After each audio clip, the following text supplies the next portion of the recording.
let's start with you, Dr. Antonia. From your experience working with Nigerians in the Middle East, what really shapes how people abroad think? What does diaspora capital truly represent beyond remittances? Well, I would say it depends on your location. It depends on your education. It depends on your lifestyle. It depends on the kind of people you roll with, and that has the capacity to actually shape how you spend, how you care about your future, how you care about investment, your mentality towards a lot of things. So I would say it's just about what influences you in general. All right. So what influences you? For example, what do you think influences people when it comes to your experience working with Nigerians in the Middle East? What influences their decisions for them to make investments back home? What kind of experiences shape them? Okay, so I would say 95% of, I would say 95% of people who are in Saudi, in the UAE, have this mentality that they're only there for a while and they look Mm. forward to going into, it's just a place of transition for them. And they're moving into maybe a bigger country or coming back home to settle. So they are a bit more open towards investment back home because obviously you don't have permanent residency over there, and some of them might not even care about moving to a bigger country, just want to work, come back home and settle. And some, oh, I have the, but usually when you go through, because there's I don't know if I should use this word, jackpot, when you travel abroad, when you migrate abroad, when you migrate and you go through the Middle East, there's this mentality that you have because you've lived in a country where you don't feel totally at home. So even if you leave the UAE or Saudi Arabia to Canada, you still don't feel at home for many reasons. You still want to come back home. You still want to invest. You still want to do quite a lot of things that makes you more African and makes you more secure. By the way, for our viewers watching who don't know what Japa means, it's a Nigerian term to mean, immigrating to another country. So this is when you leave your country and go live in another country. All right, thank you, Antonia, for your answer. Paul, you've written a lot about diaspora potential, and even when we spoke, this is one of the important things for you. So in your own opinion, what is the one big mindset change that the diaspora needs to make to start unlocking investment? Um, I think the first thing they have to understand is their role in Africa as a growth story. If you read some of my articles, I always say the diaspora is the continent's 55th state, Yeah. borderless and powerful. Like with great power comes great responsibility. We need to know that our role when it comes to the various currencies that we can offer in terms of money, in terms of competence, and in terms of global reach, we need to start knowing that we've got that responsibility and we have a big part to play with how we shape the future of Africa. So I think one of it, what the first thing would be ownership, being accountable. I think Dr. Antonia touched on something which says we need to start with ourselves. We need to start thinking different. We know the issues that we face back home. We are aware of those. And then we have come to another place that, we see things being done differently. We see systems that work. Now, that should, create some kind of curiosity in you and say, why can't we take this back home and make it work? Why can't we, instead of complaining about the system, play a role in shaping the future? So I think it's, first of all, ownership. It's, first of all, not trying to say it's the government's issue, but own it and be active in changing our story. So with just that mental shift. Yes, thank you. And what you've said is so true because I think there was a statement by an American president. I don't know if Joe would help us out here. Don't ask what your government can do for you, but ask what you can do for your government. Absolutely. That was JFK, if I'm not mistaken. Yeah, JFK, right? So this is so true, and I think it is the rock bed of development across, every country. Well, Joe, over to you. You yourself, you earn abroad, right? You are an actual, in the real sense of the word, African American. Yeah. What has guided your own thinking up to this point? Because apart from earning abroad, you also invest a lot in Africa. Sure. Real estate, right? So based on your own personal experience and the clients that you help, what has guided your own mindset shift that, started that investment activity on the continent? Absolutely. Yeah, it's a great question. And I also just want to make sure I get the quote right, because I always get it wrong as well. It's ask not what you can do for your country, what your country can do for you. Ask what you can do for your country. And that was Kennedy's words, and it's called to action. Now, as far as what's guided me, honestly, the first time I went to Sierra Leone as an adult, I was about 25 years old.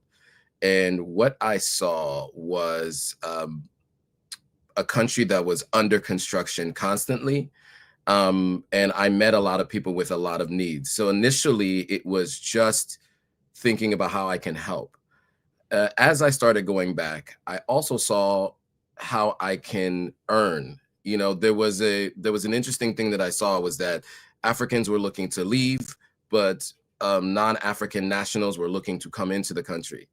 And I was just trying to understand why that was. And I could see that there were other foreign nationals from some of the places described earlier on this chat, but also all over the continent of Asia that were coming into the different places I visited, but specifically Sierra Leone, which is where I started. And so I realized that I could do good and do well, right? Do good for the people around me and do well for myself financially, as long as I learned what was causing all of those other people to come to the continent. And so as I did my research, I realized that, one, real estate investing seemed to be one place where you can really get a return on investment. And then also I saw that there were folks in other sectors, mining, et cetera, where they found a lot of value. And so although I'm not in that sector, it was important enough for me to know where to focus and where people were really divesting their funds and diversifying their financial interests. So for me, I think that's what sparked it. And I continue to maintain that focus. As you can see, the impact it's making with every new development, the number of people that I'm putting to work. And with every new partnership, I'm also seeing the fruits of that labor in terms of the doing well part of it as well. I hope that answers your question.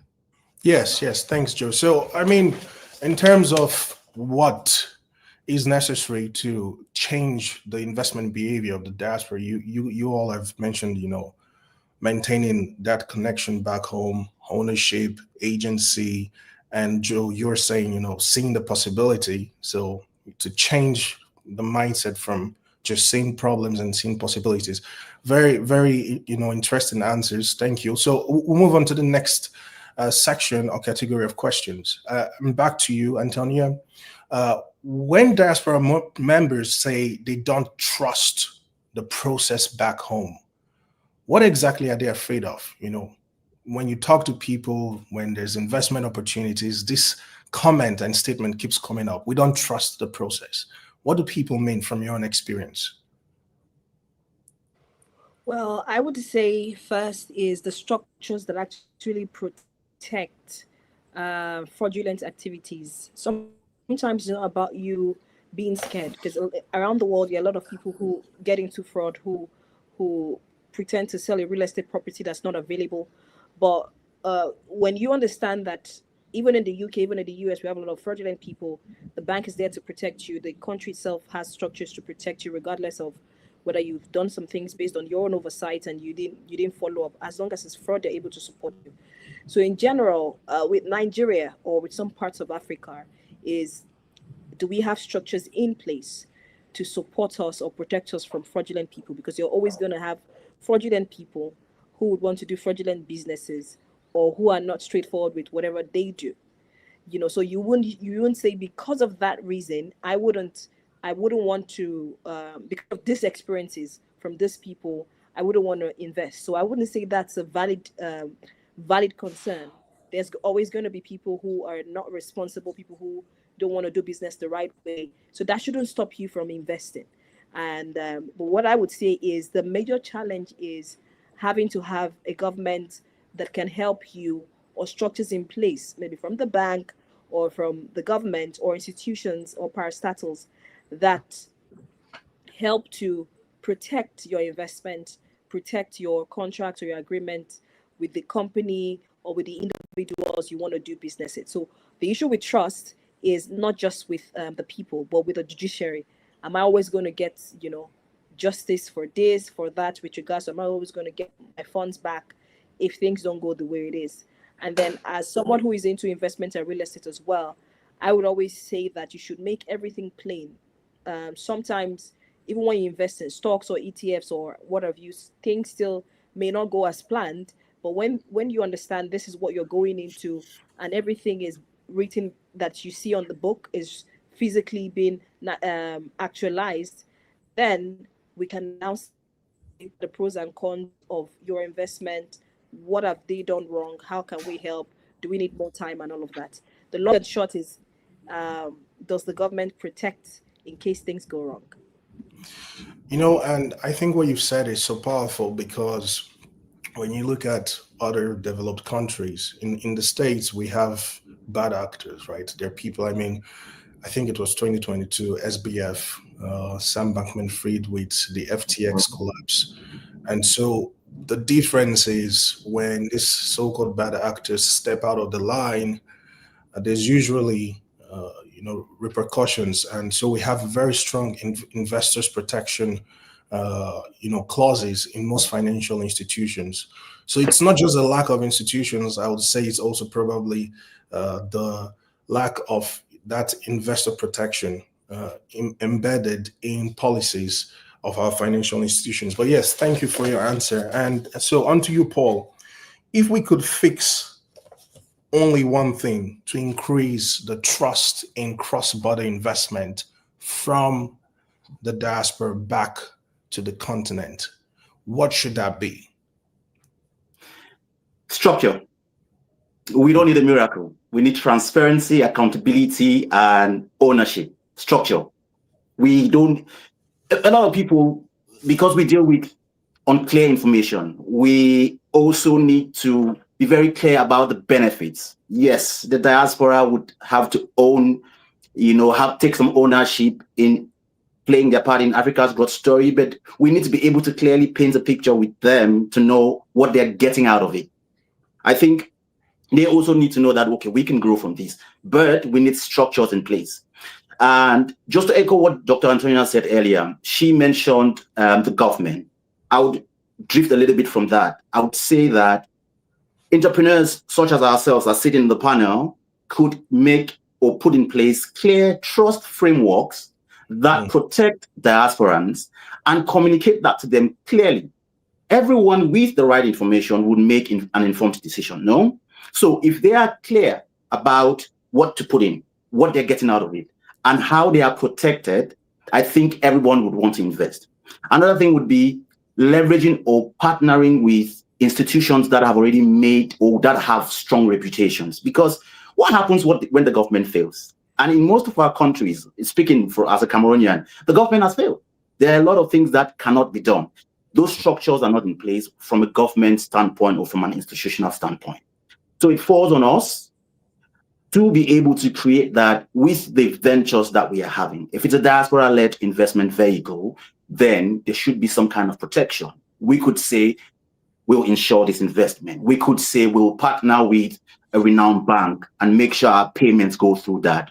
There are a lot of things that we can do just to signal that trust, but then it has to be in a structured way and it's clearly communicated. And then another big part is third-party monitoring. So Langovest has a platform. They could then find a third party or an auditing company that oversees that activity, signaling trust and transparency. So I think we could, build structures for ourselves. So I'll add to what Dr. Antonia said, structure. Structure for me and clear communication is what we need to drive that capital back home. Yeah, and I hear a lot of ecosystem building, partnership, creating the right system for ourselves. It's back to what we said, which is taking responsibility on our shoulders. I mean, the private sector, and not just leaving the government to handle everything. So, yes. Well, Joe, to end with you, you've seen bad deals, I'm assuming. You've also seen good one. I mean, I'm sure it wasn't all rosy when you started your venture in Sierra Leone and eventually Ghana. Mm-hmm. What signs did you look for, or what indicators were present for you to understand that a project was trustworthy? Sure. Yeah, that's a great question. And I will say to two earlier points, I think one, I want to add to what the other two panelists said before I answer that question. One, I think enforcement is not coming from the governments. Very unlikely that it will. So I think that, all the things that were mentioned before, good governance, and all the other things, enforcement, if something goes wrong, is hardly ever going to be the solution that you'll have. And so I think people need to understand that is not going to be a way that they are going to, be able to resolve any land or business issues generally. And then I think also too, a mindset shift needs to come from the diaspora, because I think a lot of people end up in bad deals because they think there are shortcuts. They think because it's Africa, and maybe that is our fault because of how we've communicated the continent to others, they assume that they can do things with shortcuts and not follow the rules that are in place to ensure that land is able to be purchased by them. I can't tell you how many times I've talked to people through my platform who have acquired land that was not owned by the person they bought the land from, right? And it's because they got emotionally invested in the idea of visiting the motherland, and there were all these things, these emotions that came up, and they made an emotional decision, whereas they would not make that kind of decision in the United States. So that's one piece of it. And then the other piece is that they tried to do some shortcuts, right? There's a framework for how you register land and how you check that land is registered in almost every single country. It's a little different everywhere, but there are frameworks in place. Many people try to skip those. If it sounds too good to be true, it more than likely is. It's that simple. And so on the flip side, I fortunately had heard many stories from family members who had attempted to build back home remotely. Folks from the previous generation. These are baby boomers who throughout the 90s and the early aughts and the 2000s had been building back home. And you hear all the stories of people finally going and seeing that there's like 2 cinder blocks on their property, and all the while that person who was quote unquote building for them was building their own house and taking pictures of their own house, right? And so what I did was from day one is I started with doing extensive research on who were the major contractors building in country, what had they built previously, and then not only was I talking to who they were, but I was also reaching out to people who they had built for, right? So speaking to those folks, understanding what the process was like, and doing my best to get a feel for who those people were. I also know where they live. One of the things that I find to be true around many parts of the continent is people's family name is really important to them. And not bringing shame to the family generally is something that you can find. And so I don't always recommend that everyone do that, but if you have that level of insight and detail to the people who you are working with, they are much more likely to, operate with, the level of integrity that you need. And then, of course, you trust but verify, right? You can't fully trust everyone that you're working with. You can trust them maybe to do the job, but you need to verify as well. So I don't recommend you do anything fully remotely. Obviously, I think that you should have either a really competent project manager there for all the major elements of a build, or you yourself need to be there in person to be able to watch what is happening on the ground. And so, you know, I would say that those are some of the key factors: is doing the research beforehand, trust but verify, and continuously check up on your project as time goes on. Those are the best ways that you can ensure that you're going to have something as close to, or if not, even, you know, be more impressed by what ends up being built beyond what you initially anticipated. But it's going to require a lot of work. You need to do more work than you may have to in your home country as a diasporan. Thanks, Joe. So what I hear you saying is research, verify, have people who would follow the laws and not based on emotional sentiment. Yep. And, you know, all these things being taken into consideration can help people make better decisions. Thank you for your answer. All right, so to the next category of our questions. Back to you, Dr. Antonia. Which sectors do your community members talk about the most?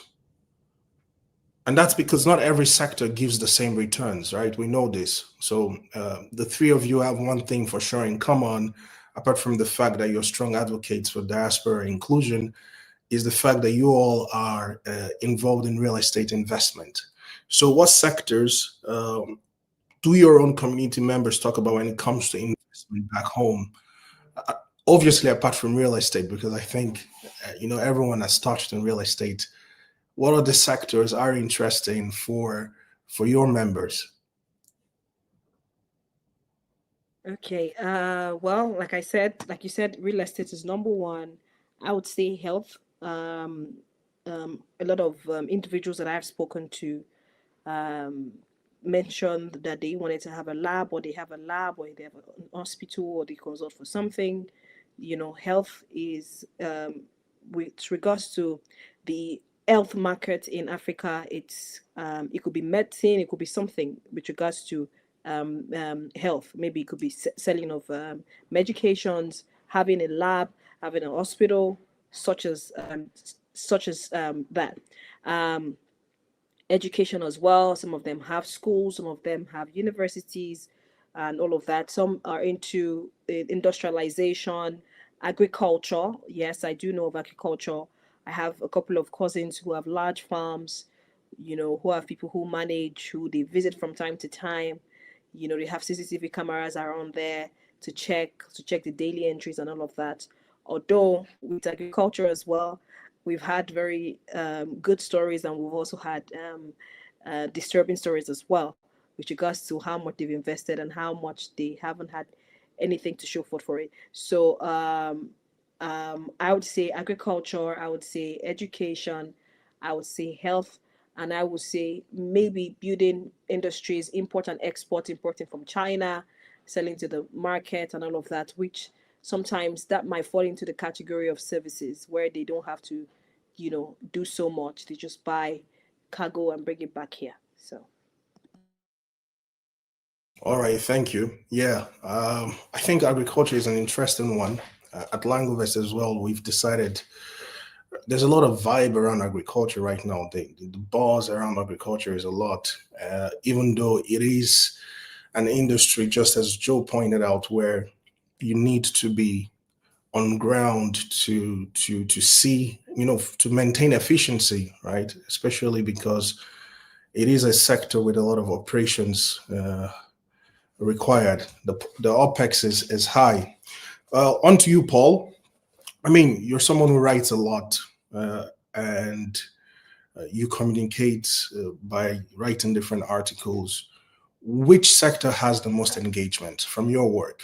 You know, Dr. Antonia mentioned several sectors. Which one do you see has engagement from the information that you put out there?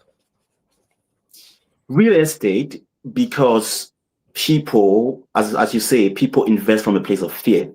Real estate because people want to see something tangible. But the second would be agriculture. And it is just because Africa has basic problems, and all we need is a fed, healthy, and housed community. You know, so those are the three pillars. Once you invest in those, so agriculture has been, you know, has had a lot of traction so far, and which makes sense because we need, post-harvest facilities. We need things like processing units as well. And then I think the next one would be telemedicine, community centers and all that. Yeah, so it will be real estate, healthcare, and healthcare and agriculture. So real estate, agriculture, healthcare.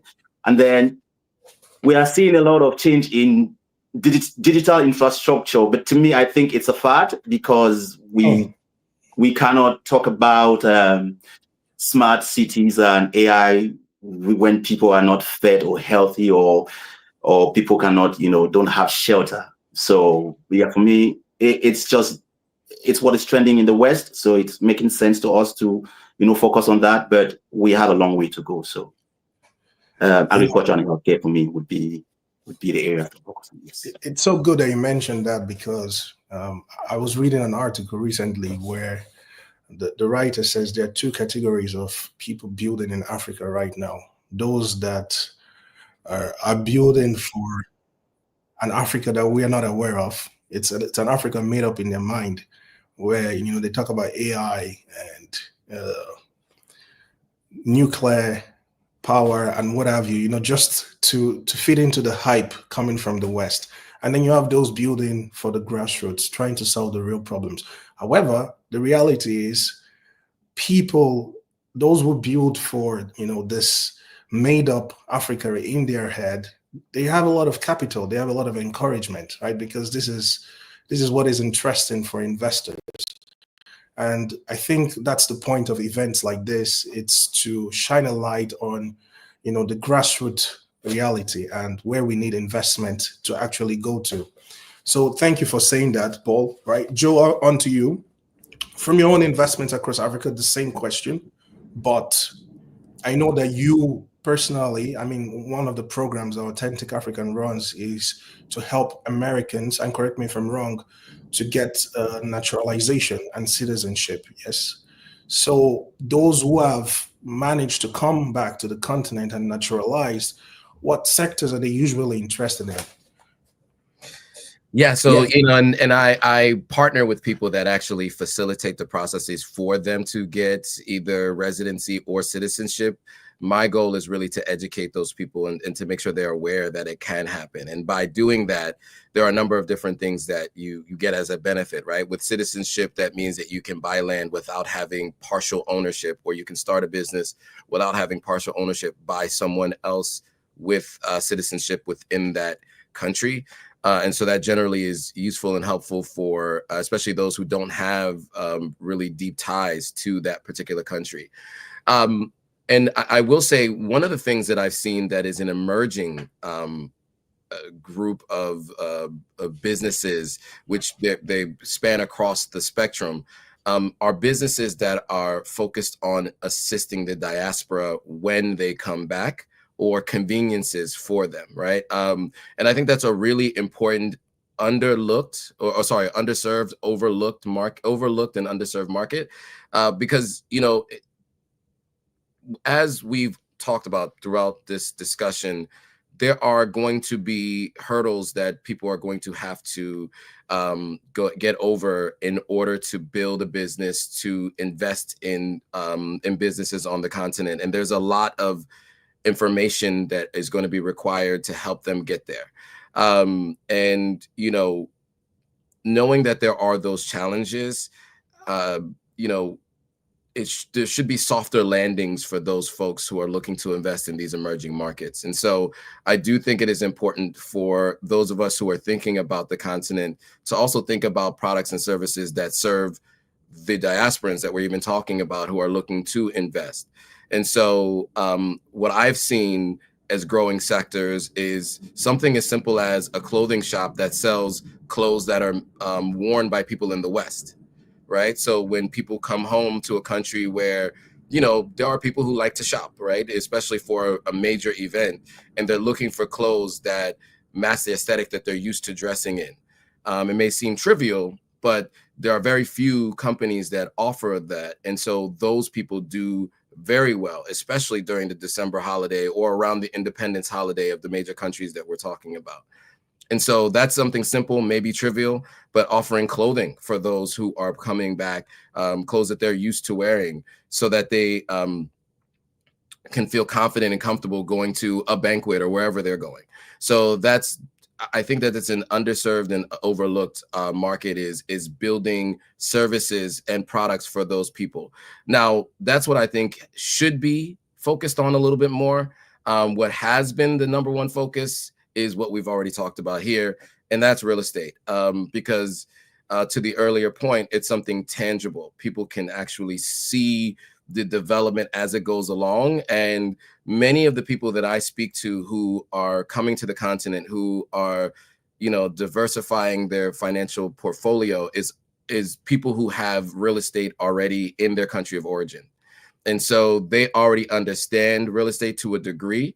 And so they're just applying what they know to a new market. And so that tends to be the place where people start with first, which is why I started there.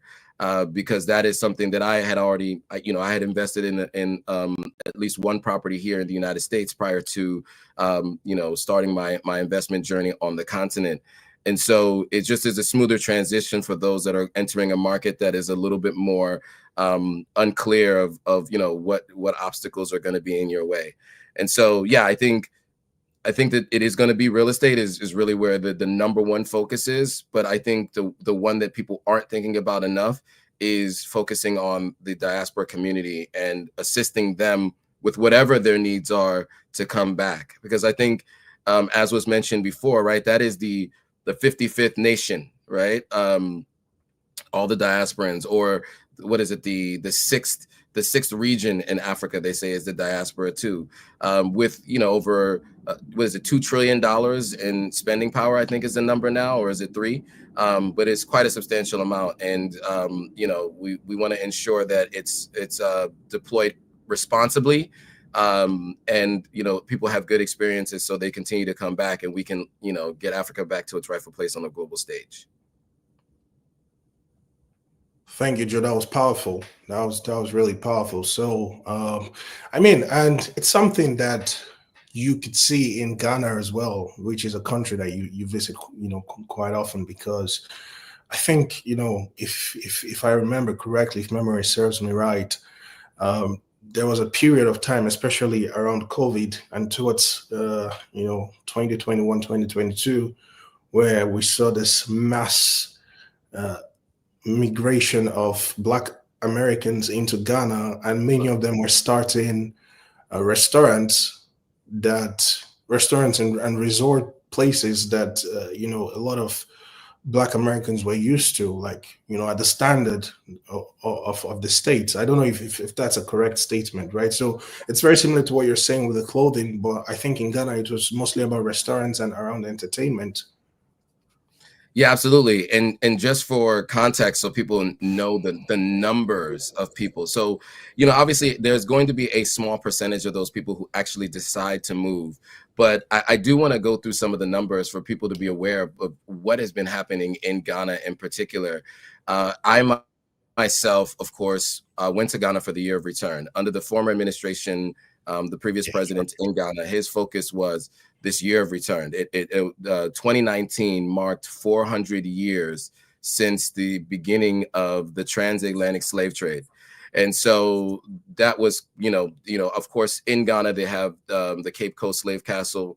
And there's a door that you see on, as you exit the castle, that says the door of no return, right? And there's a couple of these slave castles, enslaved Africans stayed in them, or were forced to stay in them, that have a door of no return. And the idea was that these people were trafficked to the Americas and would never return. And so there was an effort to do the year of return to engage the diaspora and to focus on them coming back to Ghana and experiencing Ghana for the first time.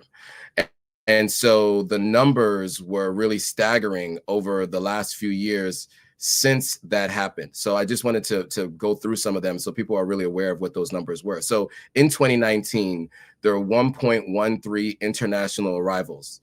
Now, in 2020, that dropped to 355,000 because most of the countries were on lockdown because of the pandemic. And then the next year, it jumped to 598, 2022, 662,000, 2023, 1.1 million, 2024, 1.28 million. And the expected number this year is 1.7 million people arriving. That number is on track to reach 2 million next year and continue to grow. And so as tourism grows, I think there's always going to be a subset of people who then decide they want to invest and or move to a particular country.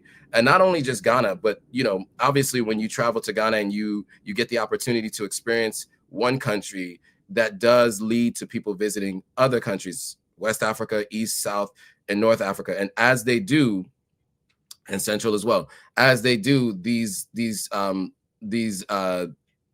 they're looking for things that they are used to, and they're looking for convenience, right? In many places in America, you'll find there are convenience stores, right? People like to spend their money for convenience, right? And so especially this group. And so I think we should be offering convenience to those people.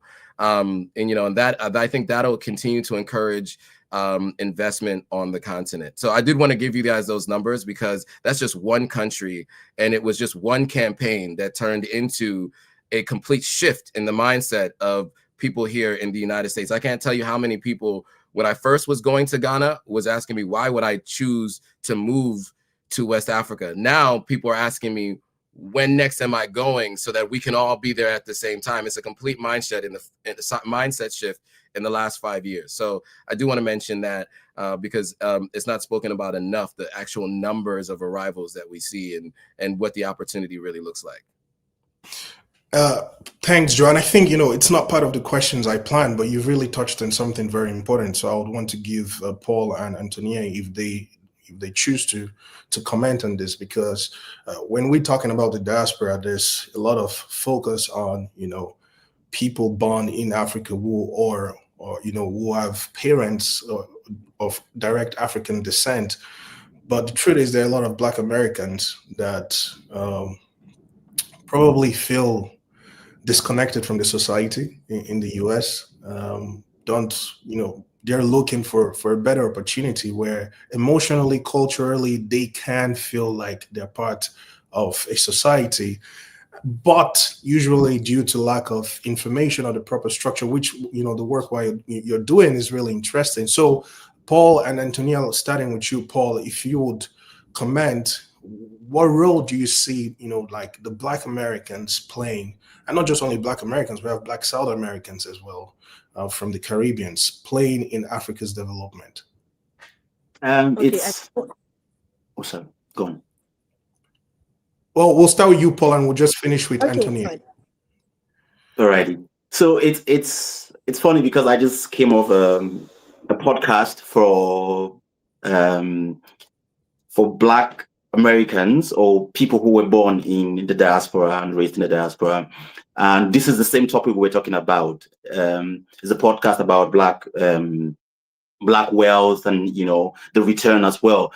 And there's a question that came up. How do you reverse 400 years of economic disconnect? It is about giving our brothers our brothers and sisters who are from other parts of the world an opportunity to come back home and afford the same how do you say, I lost the word, and just to give them the same platform to be able to be part of our communities and invest there. Because if the year of the return taught us anything, by the mass or the amount of people who went back to Ghana, is that we've got people across, the Atlantic or in the other part of the world who want to come back home and be part of home and develop it to make it better. And This is something that we can also leverage because they're coming with a lot of experiences. They're coming with expertise. They're coming with money that we need to be able to build basic infrastructure. All we need to do is make them feel at home and make them feel part of the community. So I think that is, it's very important. And just to let everyone know, we already work with people from, the other diaspora. And so my brokerage covers everyone. We have people investing currently in Cameroon who are, Black Americans and all that. So we have a platform for everybody because we need the entire diaspora space to be able to invest and, take Africa to the next level. So it is very important. Thank you, Paul. So, Antonia, please, if you would share your own thoughts. Okay, I was just about saying something with regards to the restaurants and stuff. So my favorite restaurant is Texas Roadhouse. And I've been able to, most of the countries I've traveled to in the Middle East has had Texas Roadhouse. So imagine if you are an international brand and you have people coming in, millions of people coming into different parts, and you have restaurants that serve them. And sometimes it's just about those people living in diaspora, some people who are in Nigeria but have traveled to different parts of the world, and they enjoy visiting these restaurants as well to make it more homely for them. And then I saw in the comments where I saw one of the gentlemen saying there's a place of no return as well in Badagry, and I'm also proposing it to you. We should have an event, or we should have something with regards to a project that talks about the return and makes it much more alive. Like Paul said earlier that there were a lot of taking away of assets outside. Now we have to bring them back from, and that does not only it's not only restricted to money. It could also be experience, like you said, experience. It could be resources. It could be services. It could be quite a lot of things that helps Africa become better. Aside just the funding, the technical know-how, the ideas, and all of that. So that's what I wanted to say. Thank you. And that's so good that you and Paul touched on the skills and expertise, because that's the next category of questions I have lined up for you guys. And it's not just only money, right? Which one of the sectors you mentioned, Paul, was telemedicine, and healthcare is a place where we can benefit, or it's a sector we can benefit from engaging the diaspora, because we know that the Nigerian community is one of the top or most educated communities in the US. In terms of professional background, we are represented there, and not just only Nigeria, a lot of Africans, yes, because Africans are very ambitious. When we travel, we're very hardworking people, and we try our best to represent. And I believe the continent can benefit from engaging with professionals that are abroad. So to you, Joe, and this is, by the way, our last questions because we're out of time. So I implore you guys to please keep your answers short so that we can move on to the next section. You run a large online community. What have you learned about moving people from, just dialogue, talking, to real life action? That's a great question. I think that the main thing is just showing other people who have taken action, right? And telling their stories. I mean, case studies are hugely important. I work in the world of digital advertising, and much of what we talk about is not really tangible. It's hard to see the results of the outcomes of the advertising that people are doing. So I learned very early on showing case studies is really helpful to get people to take action.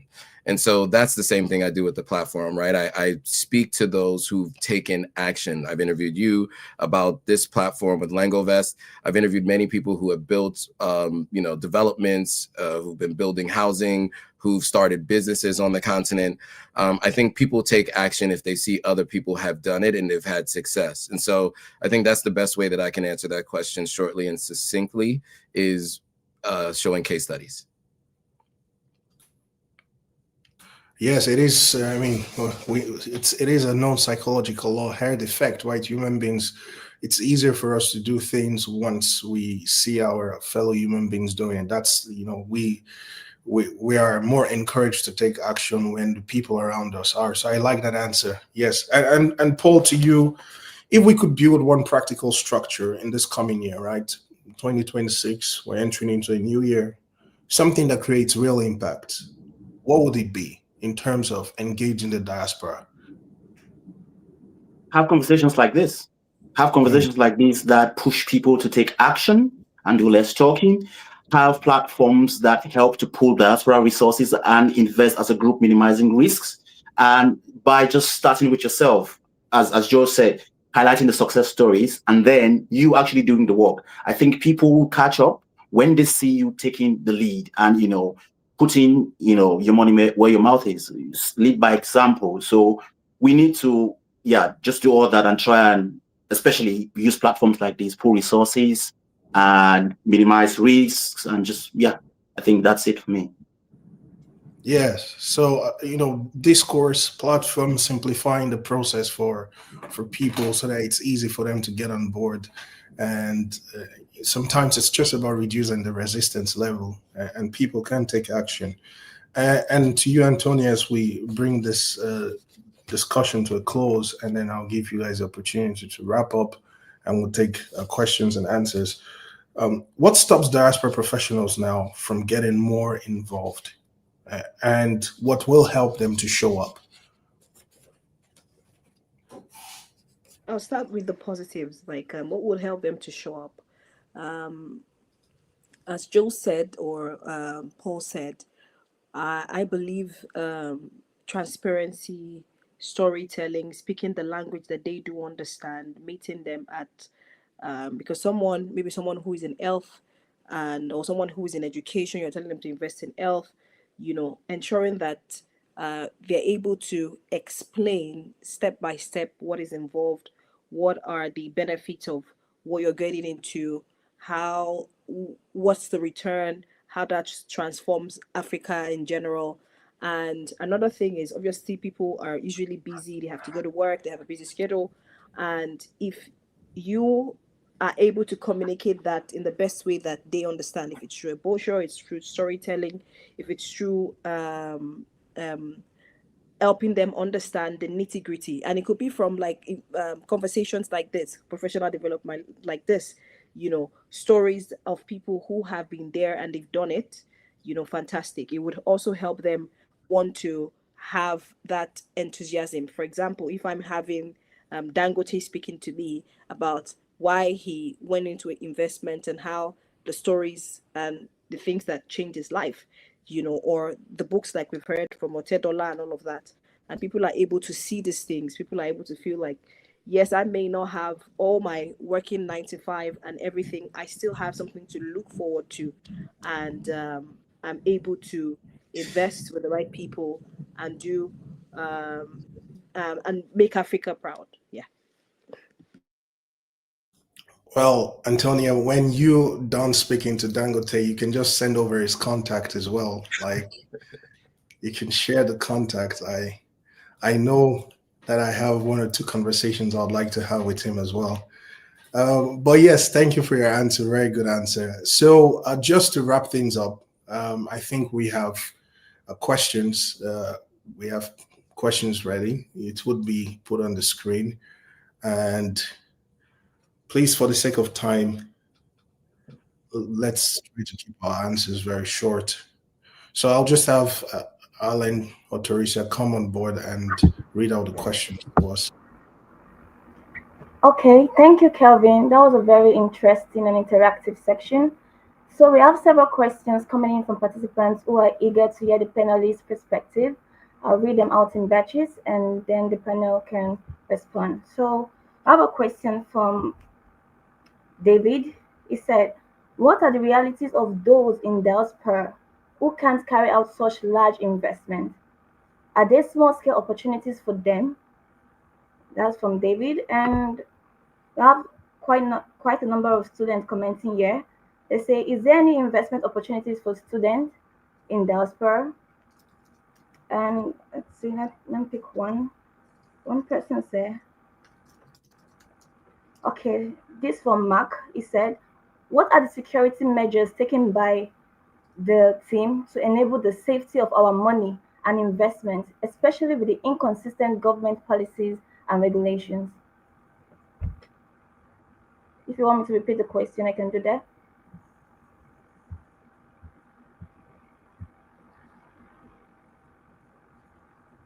I mean, I've heard some of those questions. I can answer maybe one or two. If All right, go for it, Joe. Go for it. So I heard three, right? So small investments for those who don't have, who aren't ready for large scale investments. There was a question about opportunities for students, and then there was a question about security measures. Yes. So I would say, you know, when it comes to small investments, I think what probably makes the most sense is working together to pool you know, finances and funds together if you aren't someone who has enough, because you know, many places, you know, if you want to, because I deal with buying land, right? In many places you can get land for, you know, I got 5 acres of land because of my connections for $6,000, right? That still might be too large for most people. So you may have to work with other folks. But land you can do in smaller pieces. You can also buy one plot of land, you know. So if that individual maybe has $1,000, one, you know, maybe not a whole acre, but a few plots of land would have been available to an individual with 1,000. I do think that, you know, when it comes to investments, I do believe that you want to find a way to start small, right, and scale. So I would say pool your money together or do some research to see if you can buy a fraction of something as opposed to trying to buy something large if your income is just not there. I think that operates the same thing for students. I don't know any specific programs that are specifically speaking to investing for students, but many students are in that same position as the small investment. So I would say the same advice applies to that group. And I would say with security measures, the best thing you can do is use your own, right? The best thing that you can do is do your research, do your due diligence, because, you know, as we mentioned before, enforcement is lacking in a lot of places. And sometimes the security measures that you would anticipate are not always there. And so you are going to need to find processes, and that means communicating with folks who've already done the work that you're looking to do, and find out from them what they did in order to be successful. Most people are willing to talk about what they've done on the continent because they want to see the continent move forward. If you do well, they do well. And so I would also say, to, as much as you can, speak to folks who have done what it is that you're looking to do. And that helps a lot with the quote unquote security measures. So those are my answers. I'll turn it over to the other panelists if they have. Yes, Joe, because of time. So I'll also have Paul and Antonia just give their take on the same questions. So just to repeat, security measures, small scale investment opportunities, and opportunities for students. Because of time, I'm just going to give an all-in-one answer. Leverage investment platforms. You would have small contributions. You would have the security that comes with it, and it is easy to start with those, right? Because this is the truth. Any business that you're doing from a distance would most likely fail. Some businesses need that direct attention.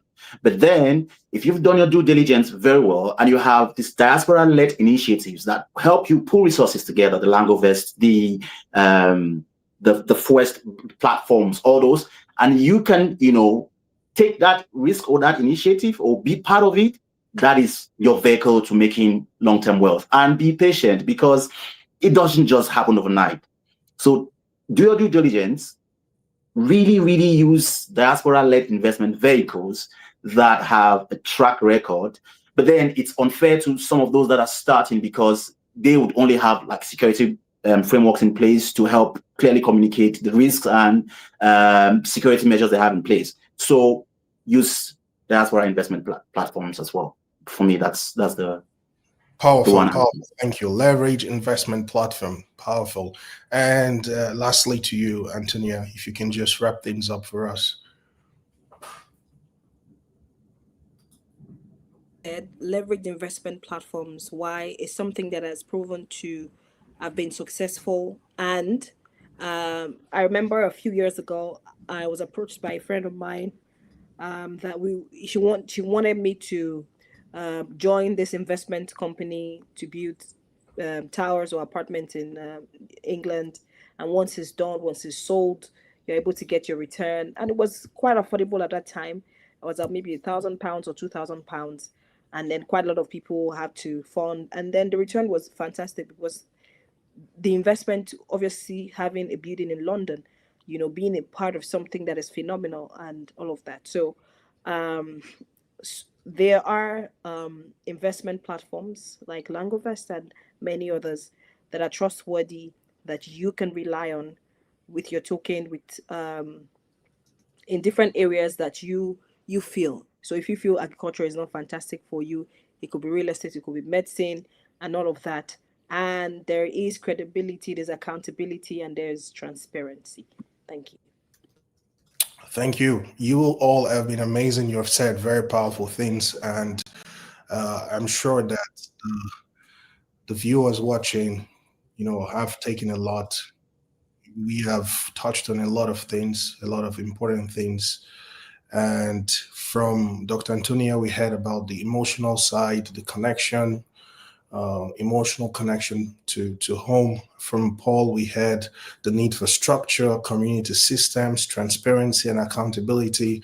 And from Joe, we heard about practical steps, supporting real opportunities and avoiding the noise. So the message is clear. The diaspora wants to support Africa. We know this from the example with Ghana. Africa needs the diaspora. This is a clear statement of fact. The only thing that is left is for us to build the structure that makes this partnership works. And that's what we are committed at Langovest to do. So I agree that we need more conversations like this. I want to thank each and every one of you for coming on board. We will take a short break and have an interlude right now. Our team has prepared a video that would help introduce the next section. So thank you all. I'll invite Authority to come and help us with the interlude.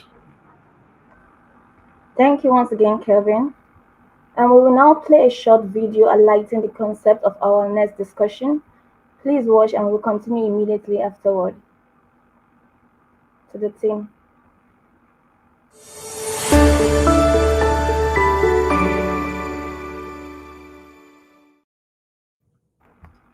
The African continent has a long-standing problem of inability to feed itself. If you look across our continent, most countries have a large number of people that live in poverty. And I think today, where we continue to experience climate change, various natural disasters, we see more and more people moving towards very difficult circumstances. Yet, if you look at how much food as a continent we import each year, we spend over $80 billion importing food products to the African continent. That's the story of hunger, that's the story of Africa when you're looking at it broadly. But I do think that we have to look at saying, how do we change this reality, Africa? We don't see this in the continent, and I think it has to start by the public sector putting money on the infrastructure before we tell businesses to come to various countries in the African continent. The United Nations Food and Agriculture Organization says that global food production must rise by 50% by 2050 to meet population growth projections and food security needs. However, challenges like climate change, poor energy infrastructure, and inadequate agricultural financing are slowing progress. At this year's infrastructure dialogue, the spotlight was on financing sustainable energy and agriculture for economic growth.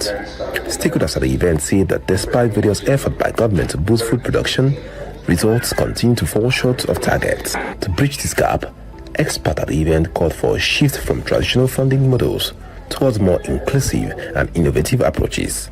They said there is a need for blended and digital finance, strong policy framework, and inclusive partnership to drive sustainable change in both the energy and agricultural sector. In Côte d'Ivoire, I think 20% of our GDP is from agri sector. Okay, So if we want to take our part on this thing on this evolution and all the process, we need to work in the agri and improve everything that is currently in place. We have been educated to go to school to come to be like doctor, a lawyer, and things like this. So the agri sector was not very, we were not very focused on it. But things are moving. I think I'm seeing a lot of young people are coming to develop their activity in the agri, but they need also the support. I think if we have more support of the local authorities, we will see more and more young people that will be interested in it. For me, like when you take example like China, more than 30 years ago, they invest in their young generation. So I think we need this to invest in our young generation, to push them and assist them to develop this thing, because agribusiness is key. It's key for the future. So yeah. I believe that the future of Africa depends on what it does with agriculture. And in fact, the future, whether if you and I live very long, which will be 2050, and Africa is supposed to be feeding the world by that time, right, because 65% of all the arable land uncultivated left in the world by 2050 to feed about 9 billion people will be from Africa. So what we do with agriculture in Africa today will determine the future of food in the world. And sometimes I take a look at agriculture the way we've looked at it in Africa. It's like, you're passing gold by, right, and you think it's dirt, just because it looks like dirt. Right. No, agriculture has a huge power. We're spending in Africa today $35 billion a year importing food. My goodness, I can't believe that. And if we do nothing, that will rise to $110 billion by 2030. Right. Now, if it's not a good business, why are we spending all that money importing this food? So I want agriculture to be a big business in Africa that can create a lot of jobs for our young people. I really want the young people to see agriculture as a mega business. Now, and so agriculture is supposed to produce billionaires in Africa. Yeah. But it has to mean that we change our perspective on it. When I look at the money to be made in agriculture, the size of agriculture and agribusiness by 2030 in the African continent, it's going to be $1 trillion. And so you can imagine the amount of money you can make. But we need young people to have the skills, to have the funds that will support them to turn their ideas into great agribusinesses. And I think that's the way to go.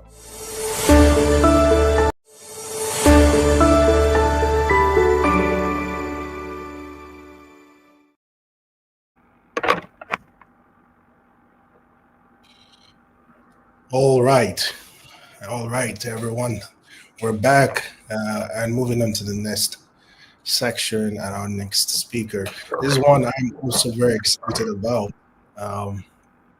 We'll be having a fireside chat with Bola Kazim.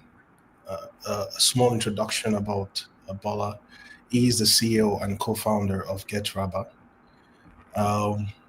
Very interesting project, very exciting project. The first time I spoke to Bola, I was not only excited by the project, but also by the person. And I'm happy that he's joining us today. He's focusing on transforming access to essential equipment for SMEs, right? So they help small and medium-sized businesses access essential tools to scale without the need of heavy upfront costs. And so even though the video and the whole point is about agriculture, one thing that GetRabber are focused on and Bola and his team are working on right now is food across the different levels. And so we want to hear his perspective. So I'll have Bola join me and we'll just get straight into it. Hi, Bola. Thank you for joining us today. You're welcome. Good to be here. Hello, everyone. So just to kick things off, I want to start from your reality, from something that you understand better than most, which is from our conversations, you are very on ground. Yeah, even right now, we spoke last time, you're back at home, you're working because there's a lot of work to do.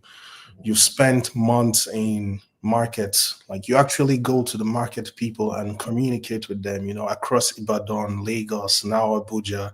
You're listening to SME owners, you're working through workshops, dealers So you're going to where it matters the most, right? The grassroots. This is exactly why we've asked you to come over. If you could just walk us through what did you see when you and your co-founder decided to start Get Raba? What was the glaring problem there? Okay, thanks for that. Well, first it was personal, right? Please confirm you can hear me. Yes, you're good. Yeah. So first it was personal, right? I come from a household of business owners, although not food businesses, but I saw firsthand how, my mom especially had to go through, raising us and also growing the business alongside. It was pretty difficult. Lots of sacrifices made, right? And, straight out of school, I'm not sure if you're familiar with the Nigerian system, but we have times when, there are certain strikes, right? So back in school as well, I had to run, certain businesses of mine, and there were certain similarities across board. So if you're starting up a business today, or you're running a business that's been around for 2 years or 5 years or 10 years, there's a lot of similarities in the problems. The scale is just different. Running a business in Nigeria today is super difficult, right? Apart from the fact that the terrain is difficult, you also have to provide almost everything for yourself. When it comes to, things like power generation, you have to sort that out yourself. When it comes to, getting the right equipment, getting the right people, going through, setting up the business straight from scratch. Like, there's a lot that goes into that. So, like, personally, I've been able to see how business owners struggle with a lot of things. I mean, today we say we want to be able to export, we want to be able to share what we have with other markets. But that's only possible if we're able to produce enough for ourselves locally, right? And that's one of the reasons, we decided to start Raba. We identified that for us to thrive as a continent, we need to be able to support ourselves. We need to be able to produce locally. We need to be self-sustainable. And how do we do that? We can only do that if the businesses that are responsible for this have the right resources, to grow. And that's pretty much the thinking that went into it before we decided to start Raba. Yeah. And what is interesting for me about Raba, and this is even why when I first reached out, I did was because what infrastructure is, there's a tendency to look at big, large fixed assets. This is the message I keep preaching. Yeah. And I'm a firm believer that infrastructure is way beyond, those glaring assets in front of us. In my own definition, it's very simple. Infrastructure is anything that enables life. And what you're doing with Raba is you're enabling SME business owners, right? Because you are providing them equipment financing. And so if you could just talk more on that. Oh, yes. So before I go into, the infrastructure part, right? Every business requires certain key things to be in place before they can run. I'll give you a few examples, right? If you have a restaurant today, you can't run a restaurant without having a proper kitchen. Like, you need industrial cookers, you need storage units, imagine entering a restaurant and they don't have chairs or they don't have furniture, right? You can't run a bakery today without having an industrial oven. Like, what exactly are you going to use to produce? So the situation today is, for any business to serve its customers and for it to grow, there's certain resources that need to be in place, or certain infrastructure, as you would call it, right? And that's where we come in. We say, for certain business types, today we are very focused on the food space, and not just, agriculture as food, but like the entire value chain. We understand that there's food production, which is agriculture. So you think of the crop farms, the poultry farms. These guys require equipment to function, like things like tractors, like threshers, irrigation systems, greenhouse farm setups, and the whole lot, right? We also have food service businesses. These are businesses that take that raw food and make meals. Think of restaurants, think of bakeries, coffee shops, things like that.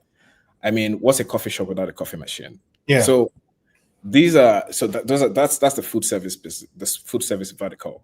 Then lastly, you have food processing, and these are the guys that also take some of these things and produce processed meals or processed food items, so like drinks, packaged meats, packaged fish, and things like that.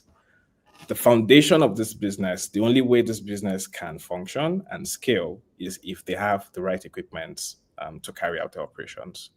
And that's where we come in. The Rabba model is a little different from the conventional financing models you have out there. We act as an intermediary, right? So the way our model works, we have three important stakeholders, right? There's firstly the business owner. For example, I would say let's say you have a restaurant somewhere in VI, for example, and you want to open a second location, right? You need a whole lot of equipment for that new space. You're a first stakeholder. The second stakeholder there is the supplier. So that's the person that has a warehouse of this equipment that you want to buy. The value proposition to that person is he wants to sell more, right? But it's not able to make as much sales because this equipment costs millions of naira. Customers practically have to save up or borrow from family and friends and, do so much just to be able to afford it. So the supplier wants to sell more. The business owner needs the equipment today to service more customers. Then we have a third stakeholder who is the bank. Banks today shy away from SMEs. They consider them risky. Some of them consider them too small, right? Now, what we offer the banks is to say, hey, we're able to build a network of businesses that need this credit, suppliers that want to be able to offer the credit to their own customers, and the bank. The bank has so much cash, surplus cash, but requires credit-worthy businesses to funnel it through. So we come into that picture and make sure the cash flows round. So with Rabba today, a business owner or a restaurant owner in VI can get an equipment within 24 hours. The supplier is also able to access, certain financial products, things around logistics, invoice financing, and the bank is able to disburse credit to a customer that is creditworthy, with Rabba acting as, the engine that makes that work. Now, we believe that we can extend this model to thousands of businesses across the continent. If you have restaurants, farms across the continent, and these businesses are able to access, this equipment, we can definitely scale up food production. We can scale up, think of it this way. This is how we see it. When a restaurant, for example, gets a new equipment through the Rabba platform, it unlocks jobs. Today, we've had cases where customers we've serviced sometime early in the year come back to us and say, hey, I'm opening up a new location in Abuja and I would like to apply for financing to set up, that space. When that happens, we've automatically unlocked 5 additional jobs. So it's equipment, yes, but there's a ripple effect that comes from that. Sorry if I went off course. I hope I was able to answer the question.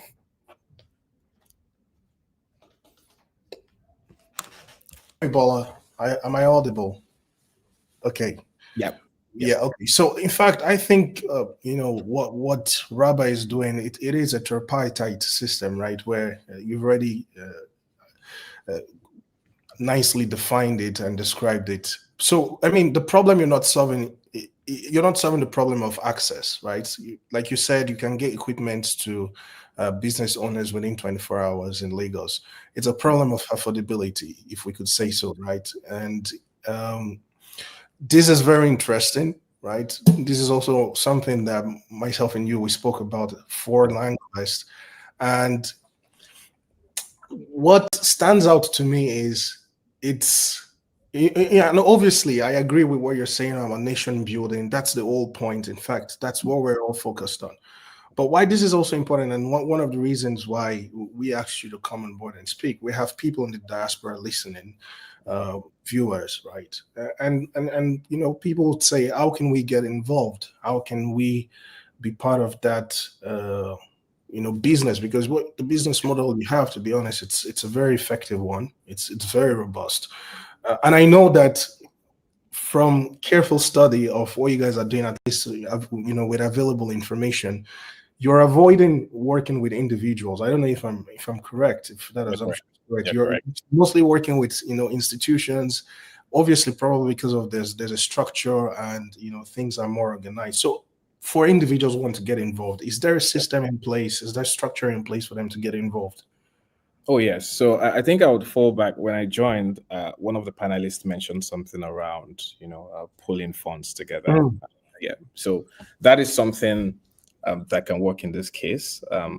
So obviously, right, if we have diasporans here that are interested in, you know, investing back in this infrastructure back here, you could pull those funds together. So it could become something like a, what I say, Langovest fund, right?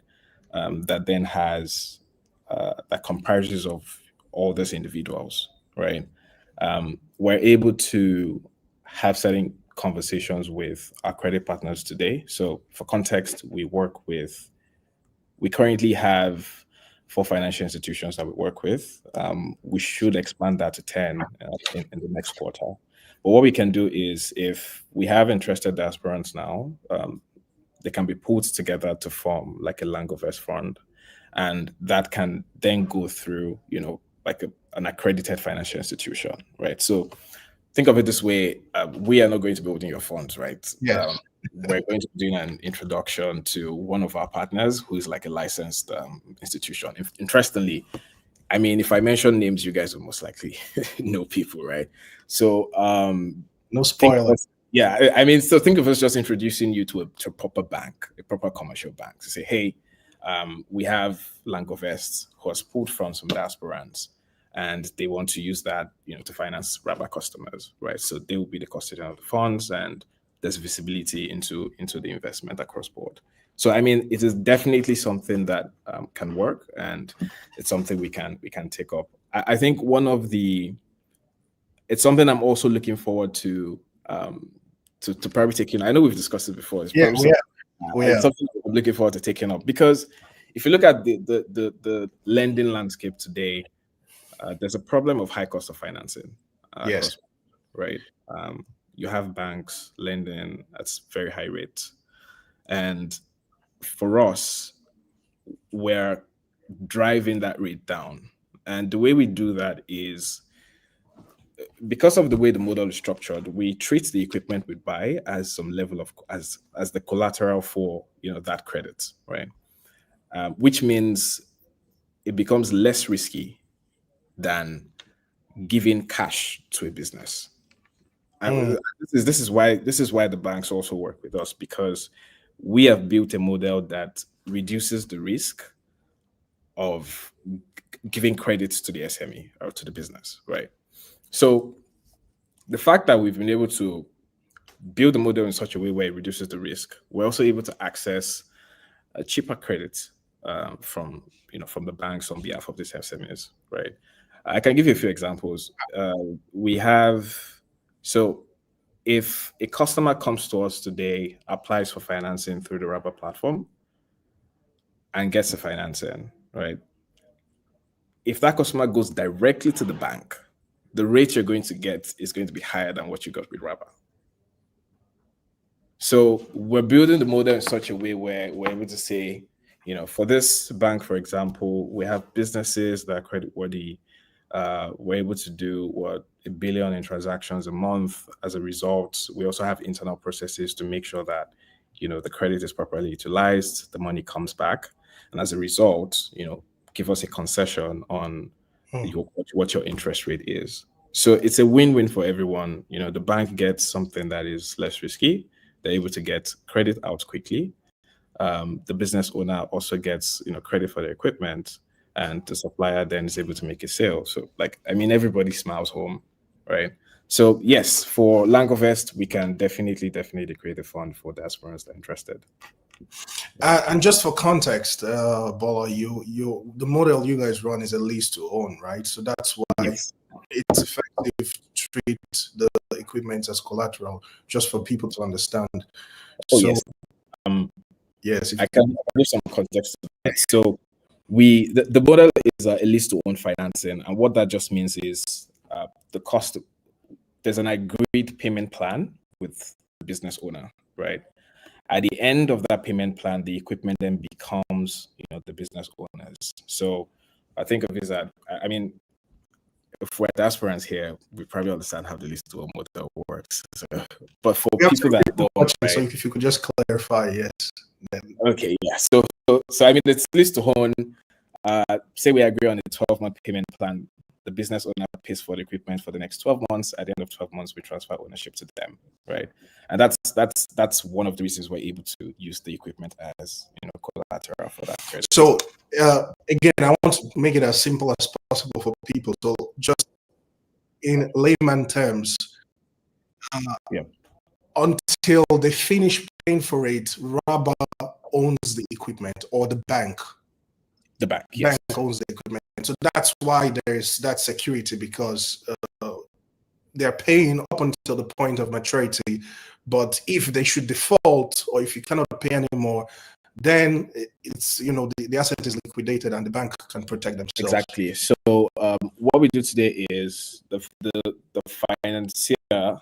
So when we purchase an equipment, it can either be in Rabba's name or the bank's name. If Langovest is participating in this case, the assets can be in Langovest's name, right? One of the reasons the banks also work with us is we have internal processes for recovery and liquidation. So in the cases of default, there's already a contract that states that in event the customer chooses not to continue with the plan, we can recover the equipment and then liquidate and get the cash back, right? So that also provides an additional guarantee to the service. Or all right. The asset. Well, I know that you do not have a lot of time, so we'll dash straight into Q&A and just let you go.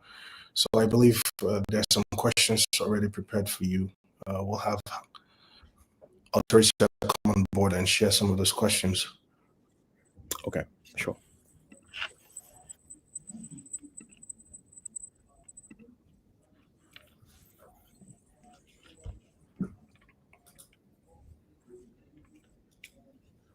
Okay, I will take the questions as I see.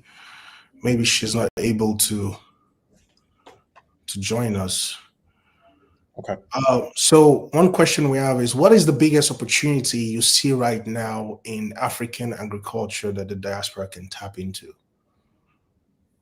I'll read it again. What is the biggest opportunity you see right now? Well, in this case, we can say, for example, in the food, value chain, you mentioned 3 in the vertical. So right now, what is the biggest opportunity that people in the diaspora can tap into? Okay. For that, right, I would say food service. Okay. Today, we are constantly seeing lots of restaurants springing up, right? For those of us who are around, I'm sure you see the likes of Item 7 Go springing up locations here and there. If you just take a walk on, like if you're in Lagos, just take a walk on your street, I'm sure you'll be able to count at least 5 restaurants or 6 restaurants, right? So we see an opportunity in the food service space. If you also look at the data, right, in sub-Saharan Africa alone, $300 billion worth of equipment. Now, this is across food and other categories, of course, but $300 billion worth of equipment is imported into the region every year. Wow. Right. For Nigeria, billion, you said? Yes, $300 billion. Dollars? Yes, dollars. For Nigeria, so there's a metric code, I think it's called GCFR. Gross, I'll have to check that again. But like for Nigeria, right, when you look at SMEs in the food, agriculture, and processing space, $28 billion of equipment is imported every year. Like an annual spend specifically for Nigeria in the markets that we are in, right? And I mean, if $28 billion worth of equipment is imported every year, it shows that there's opportunity there. Opportunity in two areas. Obviously, those equipments are being imported for a reason. They're being imported to do something, right? The businesses buy this equipment and import them into the country to service customers. The fact that that number is that high means there's a market, right? The second is there is also an opportunity for us to locally, we don't have enough local entities that that are manufacturers of this equipment, right? The majority of the equipment that, whether it's the restaurants, whether it's the hotels, whether it's the kitchens, the bakeries, the farms, majority of these equipment are all imported. So there is also that opportunity for us to, tap some market share out of that, right? So from the equipment manufacturing space, from the, the equipment usage or, food service space itself, there's a lot of opportunity there. And that's why, we are playing in that space, really. I'm also of the belief that we don't necessarily need to have large plants for processing food, right? For the record, I worked in Babangona for a bit, right? And we had close to 160,000 farmers that were being serviced then. And the business was into agrofinancing. I spent some time in Kaduna going from storage unit to storage unit, right? The point is the market is there in the food space, whether it's food processing, food service, or food production. What RABA is trying to do is we're giving institutions and hopefully individuals the ability to invest in these assets and get a return month on month, right? Or year on year. But yeah, that's pretty much it. Thank you, Bola. I mean, I wish we could, go further. So many interesting things you've touched on, but for the sake of time, we'll just end it here. And yeah, I guess it's nice. That's why we definitely need to bring you back. Yeah, we will have. Sure. Looking forward to it. Yeah, really looking forward to it. I mean, I'm sure by the next time we talk, there's going to be a lot of new developments. But yeah, looking forward to that as well. Thank you very much for joining us. Sure. All right, so we will move on to our next speaker. I would invite her to come on board. I believe she's ready. This is also another one I'm excited about for different reasons, and that's because if Bola Kazim represents creativity and innovative solutions, our next speaker, Olayinka Adebayo, represents institution, represents compliance, represents governance and discipline. So it's not just only enough for us to hear what are the ways we can partake in investment and what are the creative options that are there. It's also important to understand how to make sure that we're compliant. And so Olayinka is an investment professional and infrastructure investment manager at AIIM, where she helps direct capital into major infrastructure projects across Africa. She previously worked in PwC's Deals Advisory Unit, supporting transactions across multiple sectors. She is a chartered financial analyst with a bachelor and master's degree from the University of Ibadan. So without any further delay, I would ask Olayinka to join me. Thank you very much. Hi, Olayinka. Nice to meet you. Hi, Kevin. Yes. So thank you for joining us. Thank you for joining us. It is a pleasure to have you.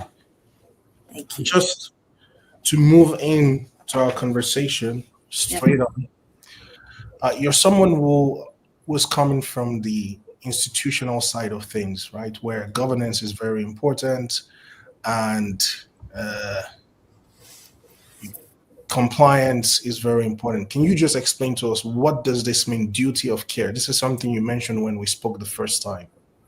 Yeah, thank you so much, and it's so good. It's so good to be here. I mean, insightful conversations, points raised by the in the first panel session, Joe, Paul, Dr. Anthony, and of course, just listening to what amazing things Bola is doing with Rubber are very, very interesting and innovative and creative, as you said. So thank you. It's so good to be here. So yes, to your question, governance, duty of care.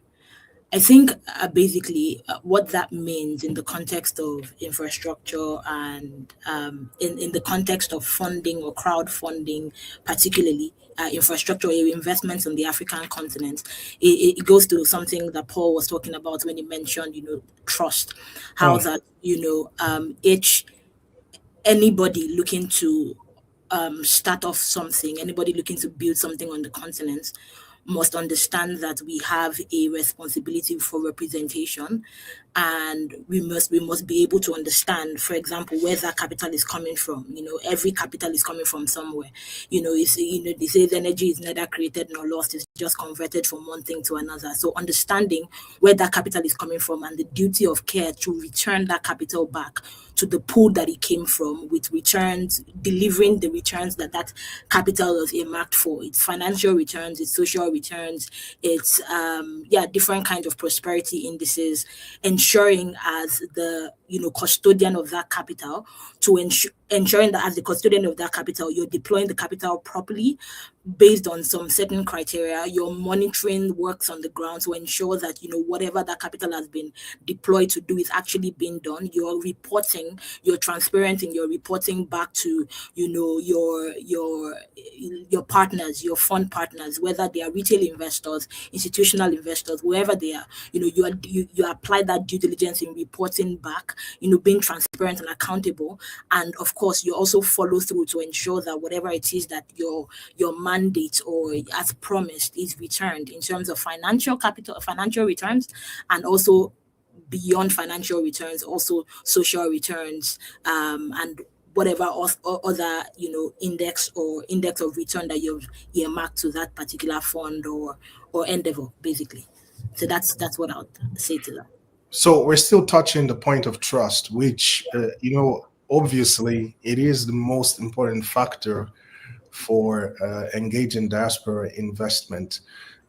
So if we zoom out and taking things from your own POV, as someone who is embedded in the institution ecosystem, how do institutions ensure, or how do they create trust? I believe is the right question. How do they create trust?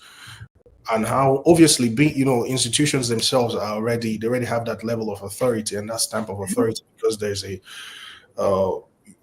have years of track record to show for their effort. However, if individuals want to take example, they want to take cues from institutions, how do they create that trust that investors are, okay, we can trust you to invest in our business or to partner with us? Thank you very much for that question. That's a very good question. So when you take a step back and just look at how institutions have, for example, banks, institutional capital providers have built, trust, and that trust in itself is a bucket load that has a lot of things over time. I'd say that like 4 things that they focus on. The first thing is, and the end of that is reputation, but a lot of things are packed into reputation. The first one is expertise. So understanding, okay, what is it that we've said we want to do, and are we the best people to do it? If we're not the best people to do it, what are our own strengths, and how can we ensure that we have the best partners on the ground doing this? So that way, if anybody's asking any question around this area, we have all those bases covered, because we have, and that's one thing, because again, we're talking about diaspora, right? That's one thing that diaspora has in abundant measure, is a pool of professionals that are exposed to developed markets, so they understand what benchmarks, global and standard benchmarks are when it comes to science, engineering, whatever it is that you're looking to deploy capital to. So the first is expertise. So who is doing what, and is that person the best person to do the job. So, there's something called best endeavors. It's not really what is cheaper or the most affordable. It's ideally what is the most capital efficient, but also would deliver the best in terms of outputs, right? So that's one thing, it's expertise. Number two is transparency and periodic reporting. Is opening your books for all to see. Is not hiding anything, because you are transparent. You are aligning with. You're just very open. You're reporting periodically. You're giving the updates that you need to give. You have, indices that you're using to measure progress, right? And you're reporting those indices as and when due. So that's the second one. The third one is also, I think, it's also on the back of transparency as well, which is regulatory frameworks. So you're putting, maybe rules, licenses in place. You are ensuring that whatever licenses, whatever it is you're doing, whatever endeavor you are doing meets, you're ensuring that you meet those license requirements, those regulatory requirements. And then the last bit of it is just general, and I think that's where all of it fits. You just build your reputation over time as someone that is consistent. You're consistently delivering your returns. You're consistently delivering expertise. Your name is attached to something credible, something trustworthy, something reliable, and something that when they just hear your name as a brand, they know that, okay, these are the things that they can associate that brand to.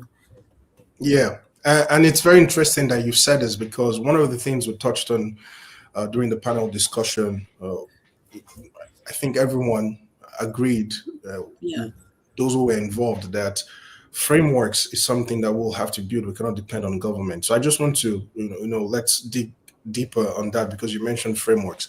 From an institution point of view yourself, how do you see us building frameworks, especially as everyone agrees, for private entrepreneurs, we have to come up with frameworks, so we need to build the frameworks and not depend entirely on the government.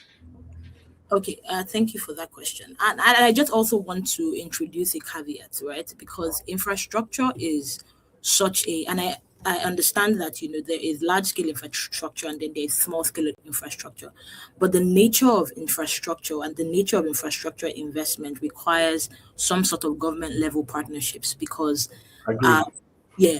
because a law, a regulation can come and wipes out everything, so for example, you have let's just say digital fintech platforms, right?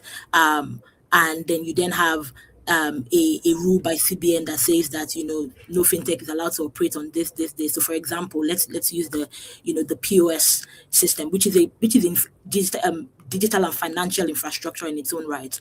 And just so that the government wanted to encourage and spur banks to create more ATMs across other places in the country and take more responsibility for financial inclusion in the country. One of the things they started to do was to limit and stymie, the amount of money that you could get from POS systems, make it a bit more expensive. And so when it's a bit more expensive, I have to go and take that stress to go to the bank. Although there are also other things that the government was trying to curb with that law. But what I'm just trying to say is, partnering, at whatever scale of infrastructure, it's important that we are keeping tabs on what the government is doing. We have partnership with the government, so we're ensuring that we are carrying the government along. We are engaging the government so that the rules and the evolution of regulation follows. It's sort of in step with what the private sector is doing. But I agree, was said at the panel session, and also what you and Bola also mentioned, that it's important that the private sector and the diaspora population is one of those.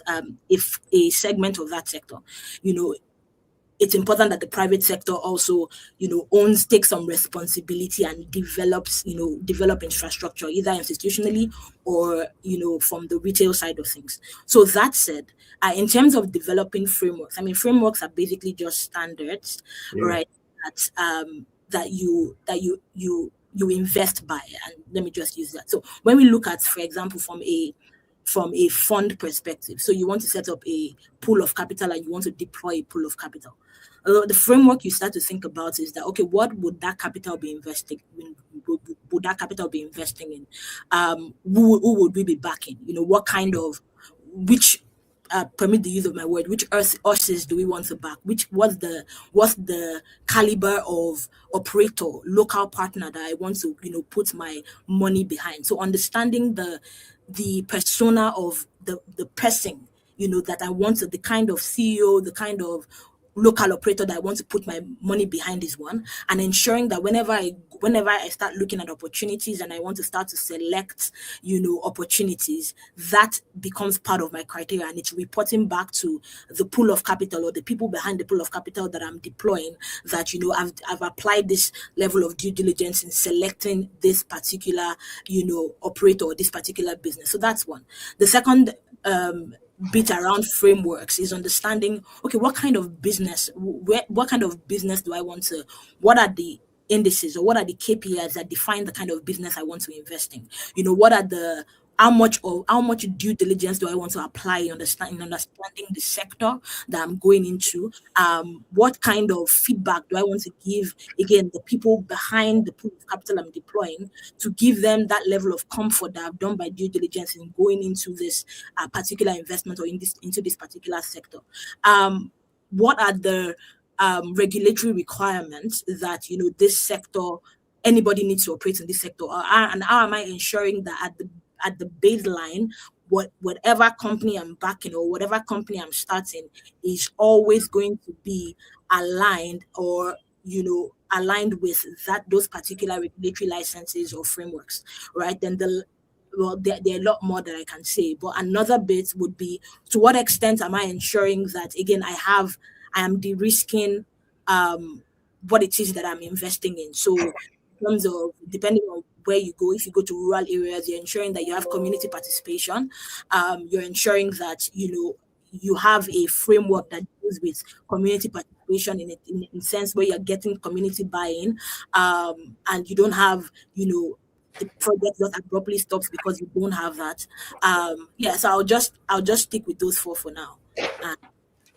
So that would form basically the framework that you then need to use going forward to assess any endeavor or any business you look to start, or any investments any company you look to invest in.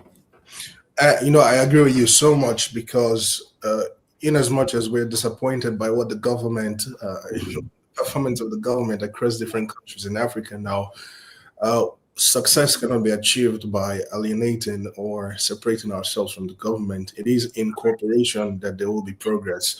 And so it's very important that, yes, we're being critical and we're being honest, but we also need to maintain a cooperative posture and say, yes, we're ready to work with the government, especially in the sector of infrastructure. Yes, you cannot necessarily invest in infrastructure if you do not have government support at the end of the day, right? Yeah. Especially through different PPP frameworks. This is very important.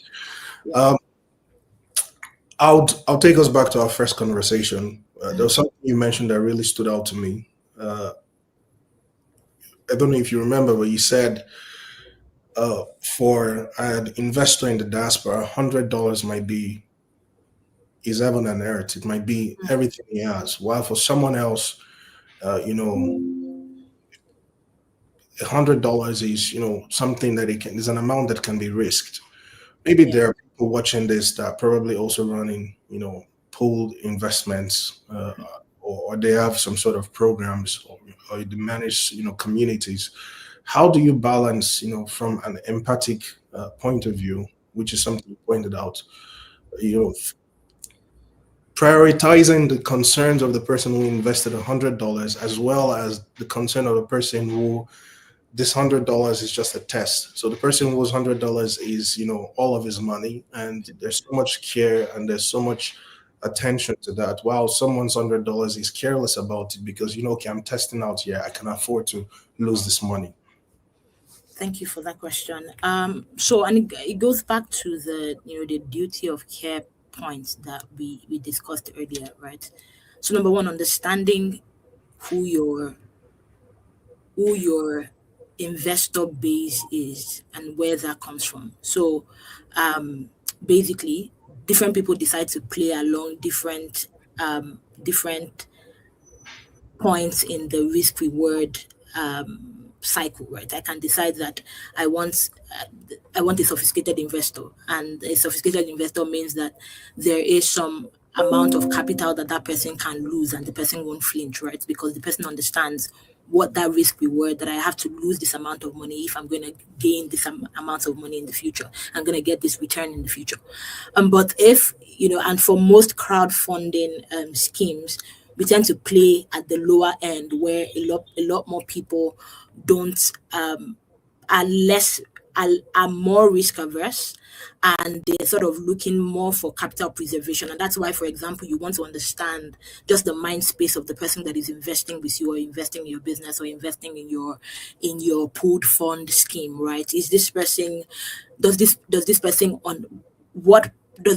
very risk averse, or is this person risk loving? And if the person is even risk loving, it's one thing to love risk, it's another thing to have the capacity to take that risk. So I can love risk, but all the money in my bank account is $200. I don't have the capacity, so I'm not really a very sophisticated investor, because I do not have the capacity to take that much risk, right? So if $200 is all I have, then I really need to put it in a vehicle that gets me that 200 back at the minimum and some. So understanding and it's also that due diligence from a general partner. And by general partner, I mean the person that is operating that pooled investment structure, right? You're saying that, okay, this person has approached me to say they want to give me this money. Based on my understanding of where this investor is at, I don't think I can accept. So rather, I would refer you to other types. And it's just like what Bola was saying. We're not going to accept your money. We're going to put your money behind people that have tested and trusted systems of deploying that capital and getting it back. There are maybe default loan percentage is very low because of the frameworks that they already have in place. So I think it's about understanding, inherently the risk behind what it is that you're pulling capital for, and being able to communicate that to, the pool of capital that you want to draw from, and giving people that opportunity to say, hey, this is where I'm at, because there's sometimes that some education is required. This is where I actually am at. I might love risk, but I don't have this much money. So maybe I sit this one out. I grow my capital somewhere else. And then once that, I have some buffer, then I can deploy some of that in this. Or, okay, you know what, 10% of my capital, I can afford to lose 10% of my capital, so I can put that in here, and I just see where, this goes. But seeing where this goes for the investor is not the same as for the person deploying the capital. The person deploying the capital should not be seeing where this goes. It should be ensuring that every dime, every dollar that is invested with that pooled investment vehicle is working to the best extent possible to return that same capital to the investors. So it's a bit of investor education, it's a bit of honesty, and I think that in itself builds trust, to say that, so based on what I'm running, I can't collect your money. So I would rather I might have partners, or these are mutual fund structures that you can invest your money in, instead of us to be able to invest with us. This is how much we think you need to already have, and how much you should be willing to risk. And it's that amount of money that, we're going to, because again, venture capital, private equity is such that, you win some, you lose some, and the hope is that the ones you win covers for the ones that you lose. So hope that helps. Yes, and that's so interesting that you touched on education, because it's also something we're trying to do at Langovest, right? We believe that, and that's why right now we're starting from community first. We want to engage with the community. We don't want to impose what we think people want to invest in, right? So we're starting from a community point of view, because we want to listen once a year. And I think education is very important, because when you look at it, even with what's going on in the West right now, I will move a little bit from the topic of infrastructure, even with like investment, with blockchain and new investment classes. It's taking time, right? There's a real technology behind it, but it's taking time for people to learn. And we start seeing now in the States with the Genius Act, with the Clarity Act that have passed in the Senate, the government is beginning to understand the way blockchain works, the way cryptocurrency works. So sometimes it takes a generation for people to learn new investment, Absolutely. or attitude. So I think education is very important, and investing in education will definitely help us, get the horse faster there. Just to conclude, because we're out of time, this is very. I would love to continue, but the guys are already signaling that we're out of time. If we zoom out from individual deals and look at Africa long term, one final question for you: over the next decade, the next generation, what becomes clear to you about the kind of infrastructure that will shape the continent's future? Okay, that's an interesting question. So I think I would break that into two. The first is catch-up infrastructure. Okay. And then the second would then be growth and leapfrogging infrastructure. So what you find is sometimes, because again, we are constantly sometimes comparing ourselves with, Western economies, we tend to want to get to where they are without recognizing that there are some, industrial revolutions that we are yet to have, that is yet to mature. So, and to have that, for example, the first critical thing that you need to sort out is power. There is, you cannot overestimate or overstate what, just ensure getting 90% electrification across the continent does as a prosperity multiplier and growth multiplier for the continent. So currently, as we stand now, there are about 600 million people in Africa that don't have access to electricity. And they can't even dream. You can't even start to understand the multiple layers of sophistication and technological sophistication and even, growth and prosperity that can come on that, because the basic infrastructure is not even available. I don't even have lights. I can't even watch to see what's happening in another continent to say, okay, I want to even try to localize this within my context and apply it, because I can't even see. So the first I would say is, power infrastructure. I mean, a lot of progress is being made on the continent with regards to that, transmission networks, fossil fuel power, renewable energy, and the levelized cost of energy for example, renewable energy is reducing. So we are seeing more and more adoption of the balance of solar, wind, of course, fossil fuel, thermal, hydro, all of that is coming together, but we just want to see much more, and that's why you see that a lot of, for example, energy transition funds also coming up on the continent to sort of just drive that and accelerate that at a significant scale. So that's one. The second one I would say is social infrastructure, and the reason I say that is we have such a very young, significant young population in Africa, and we want to ensure that that young population is available and able, not just available, but we're also able. We are able to power the next growth, not just for the continent, but even the world at large. You see, a lot of companies in Western economies, they are looking to Africa as their cost centers, because again, there's available capital and it's more affordable than in their own settings. So having things like education, healthcare, education and healthcare systems. Paul talked about telemedicine systems that just ensures that people are not just available. We don't just have a plethora of human capital on the continent, but they're not able to meet up with the demands of the private sector. They are able and they are capable to meet those demands. So what investment in education, in top tier education, in the emerging economies, and ensuring that if anybody is looking for top tier talent, Africa is one place they can look, regardless of wherever they may be, in the world, right? I know we talked about digital infrastructure. I think there is digital infrastructure is not really a white horse, for Africa. I think when you look at the rapid rate of urbanization that's happening on the continent, the changing consumer patterns, how we are just, catching up in terms of consumption with, the West.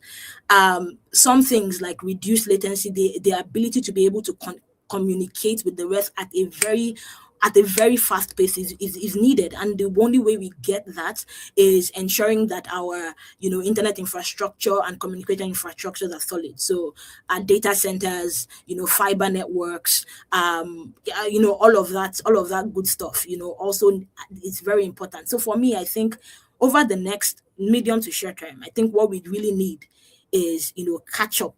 We need to catch up with, all other, Western markets, Western economies. So it's really catch up infrastructure, and then we can then layer on top of that, all of the sweet stuff, robotics, and all of that good stuff. But for me, I would say it's power, it's social infrastructure. Oh, I forgot to mention one as well. It's transport and logistics as well, reducing the cost of foods, the cost of goods, ensuring that, boosting our export potential, ensuring that we can earn more, dollar-based, revenue income.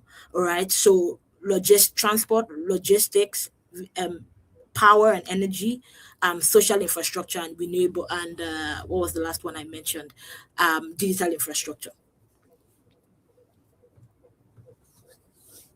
would be it. That's it. Catch up and leapfrog. And so we'll just take one question and end. I've been informed that you also have other appointments. We don't want to keep you longer than needed. So there are a lot of questions here, but I'll pick one so that we're not repeating what we've already discussed. I would go back to your professional experience, because I think that's the most standout here, right? Out of everyone present, you have that professional experience working with institutions. So for diaspora community or professionals, what is the one practical way that they can strengthen institutions back home? Because from my own point of view, and I don't know if you know, institutions also are not fully matured if we want to compare them to our Western counterparts or Asian counterparts. So we've talked about how the diaspora can contribute not just only money or funds, but as well as in professional skills. So how do you believe they can, contribute otherwise to strengthen the institutions we have, in Africa and across the continent? And it's thank you for that question. And it's what we've mentioned, right? One of the things I like to say about the diaspora community is that it's the richest supplier. And when I say capital, I don't mean just financial capital. Now it's the richest and purest form of capital there is available. And I say that for three things. Number one, there is exposure to developed economies, whether in Western economies or Asian economies. There's exposure. You understand how things are done. You understand what the global standards are. You understand what the global standards for transparency, accountability, technology. You know what those things are. Then of course you have capital. An interesting stat is in 2024. Diaspora remittance on the continent actually matches the gap in infrastructure financing we have. So annual infrastructure requirements in Africa is about $130 to $170 billion. Of that, about 50 to 70 is being funded. So you have about 90. You have that need or that gap of 90 billion. And just last year, 95 billion came in as diaspora remittances into the continent. Now, a lot of that is, household consumption, is social welfare, is small-scale investments in businesses, and then it's also asset accumulation. What Joe and Paul were talking about in terms of people building houses and all of that. That's what you have. So there is also that financial capital, that the diaspora also possesses, and it's also almost comparative to FDI flows even into the continent. At least as of last year, it was even more than FDI flows into the continent. And then the third thing you then have is this amazing goodwill that the diasporans have towards their country. Nobody leaves Africa and travels abroad and hopes that, you know, their country is just everybody wants their country to be better so that they can even come back and pour back into their country. So when you combine those three forms of capital, there's human capital, there is financial capital, and there's just that goodwill, you know, no strings attached kind of capital. I just want my country to do well. It becomes the richest and purest form, you know, of capital. And so how do you pull that back into the continent? The first is, you know, beyond global pools of diaspora financial capital, there should also be like pools of professional networks that says that, okay, you know, are there creating sort of mentor pools to say that, okay, which businesses are looking to be developed on the continent, which sectors do I have expertise in, you know, can I lend my 1 hour, my 30 minutes, you know, to speak to a local operator on the continent to say that, okay, this is how things are done. Can we together, you know, create advocacy systems that engage government at a level, you know, working through embassies, working through you know, ambassadors and stuff like that. And then the second layer of that is also, you know, governance, accountability, and transparency as well, which ideally actually comes on the heel of financial capital, because once I invest my money, I don't just see it as I'm just donating money. I'm actually investing in money. And even if I do not expect financial return back, there are other forms of return that I can demand and insist on, you know, and saying that, okay, you know, you have to report on this different indices of return. You know, for me, it can be, the number of local staff or local people that, you know, become licensed through your program, the number of people that you train through your program, you know, the livelihood of a particular community.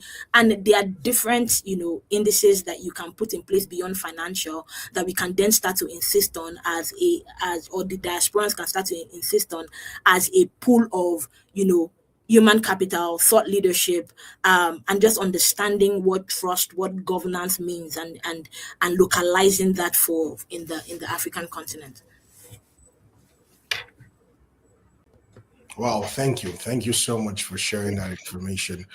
I think what is very dominant in everything you've been saying is that it's important for us to, like, just as a cap, to focus on education and information and letting people understand what is, you know, the reality of things. So thank you very much for your time, the time you spent with us, Olayenka. It's highly appreciated. I'll let you go because I understand Thank you so much. you have things to do. Thank you so much. Bye-bye. Thank you so much for having me. Bye.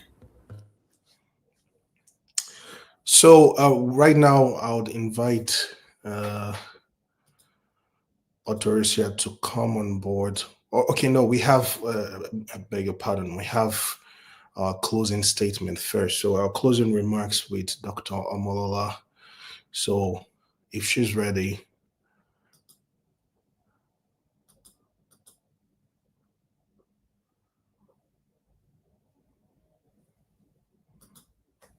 Yes. Welcome back, Antonia. If you could just, the stage is yours. Go ahead and help us bring this event to a close. Okay. I would say this event has been successful, insightful, and life-changing. And it's a wake-up call for Nigerian professionals, Nigerian business owners, Nigerian entrepreneurs to start investing in Africa, not just because we want to bring infrastructure, we want to bring development, we want to collaborate as a community, but you as an individual will benefit, your children will benefit, and you will create a legacy that will, outlive you. And finally, I look forward to more partnership, more events. Maybe we might have the year of the return or something that is, phenomenal, like what we had in Ghana as well. Do the same thing in Nigeria, and all of that. As someone who is in academia, I'm very, very conversant about history, about education, and lots more. And I believe Nigerian parents in diaspora want their children to be exposed to Nigerian cultures, Nigerian lifestyle, Nigerian food, and all of that. So If you want to feel like home, if you want to feel at home, you want to feel at home, I mean, or you want to make your space be like home, it starts with you, and we can build each brick by the day. Do you understand? Like, what I mean is, like, we can come together as a community to build from our network, from our community, and finally we can also create home for ourselves. And I believe that people in America, people in the Middle East, people in the United Kingdom, and other communities that we partner with or that we have affiliations with, buy the same idea. No matter, even if you're born in Switzerland or you're Nigerian, you still want to connect to the Nigerian roots. And that's why I keep emphasizing on home, building home, and making the place comfortable. Each brick, each step, each collaboration, each investment goes a long way. Thank you.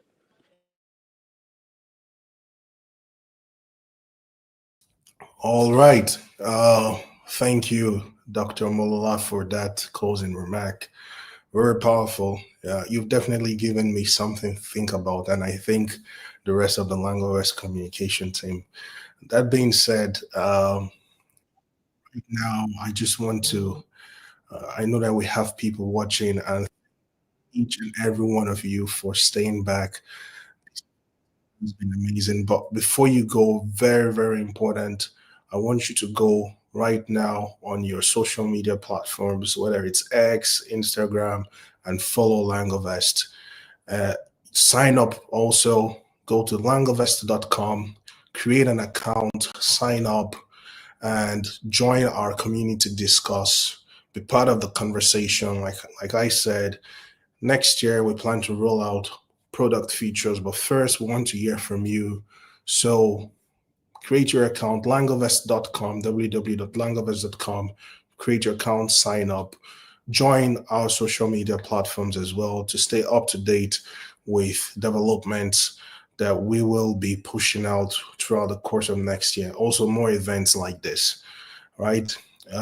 So I believe there's a section that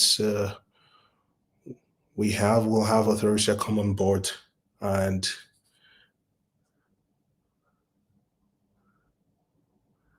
guide us through. Also, I forgot, guys, subscribe to the newsletter. The newsletter keeps you, up to date, right? You'll be in touch with what we're doing. We communicate, concerning events we have, different updates, our milestones, what we've achieved and accomplished. So subscribe to the newsletter as well. We promise not to send any spam emails, right? So only insightful information when it is important, and you get access to new investment opportunities, to insights. So go right now to the langovest.com platform, our website, follow our social media pages, subscribe, and join the discourse, be part of the future.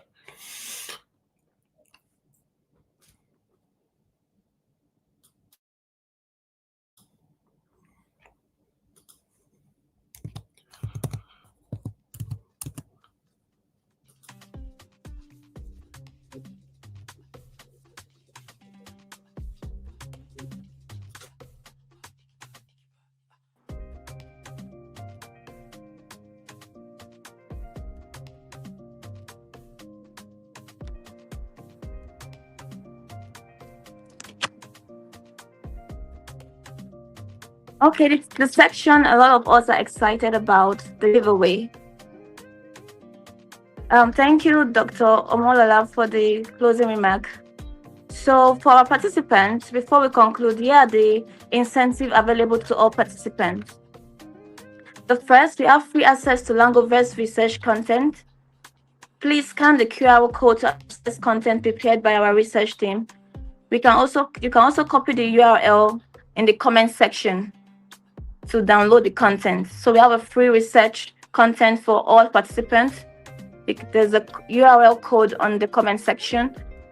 Click to comment to download this particular content. And then second, we have a 10% kickback on your first investment with Langovest. So if you're investing $100, you will receive $110 instructions. Instructions will be included in the post-event email. Please send the phrase Langovest NIME 2025 to the email Langovest Forum 2025@langovest.com. You will receive a promo code that you will use for your first investment with Langovest. And the $30 we're all waiting for, a prize competition. Please answer the post-event question correctly and you have a chance to win $30. Details will be emailed immediately after the event. Send answers to these questions on your screen to the email forum2025@langovest.com. It's on your screen. Send your answers to these questions on your screen to get access or an opportunity to win the $30 at forum2025@langovest.com. Answers should be sent before 16:30 W8 West African time. So I'm calling on Kevin for our final acknowledgement. Kevin Amafina, please.